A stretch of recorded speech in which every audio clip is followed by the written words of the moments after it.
All right, to give context to those statements, we are now joined by Zainab Wandati, who has been camped out for the last 3 days at the Kenyatta International Convention Center. Zainab, did that declaration live up to your expectation?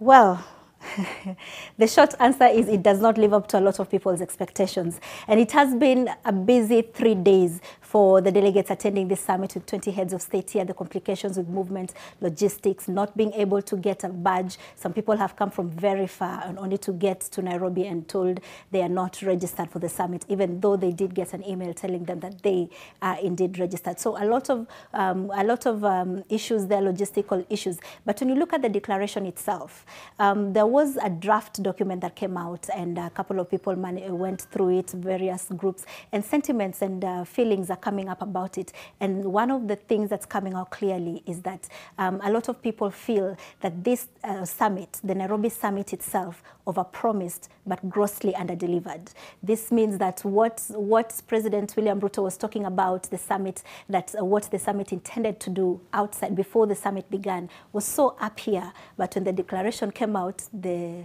result was down here. So there's that huge gap here that's yet to be addressed. And one of the issues that's bringing this this concern is that the feeling that the language of the text itself, number one, it's not different from any previous text that we've seen coming out of climate meetings such as this ones or even the COP. The language seems to mirror each other. But one thing that's in the Nairobi Declaration includes the phase down of fossil fuels. Now, this word phase down has upset a lot of people because phase down means reducing the amount of fossil fuel that's used. A lot of people feel that they would have wanted to see stronger wording that says phase out, which means complete and total transition out of fossil fuel use. And at COP26, similar discussions came up in Glasgow when the final document was amended to replace the word phase out with phase down. So because of such differences and similarities with the Nairobi Declaration, some civil society groups feel that this is proof that the Nairobi Summit, the Nairobi Climate Summit,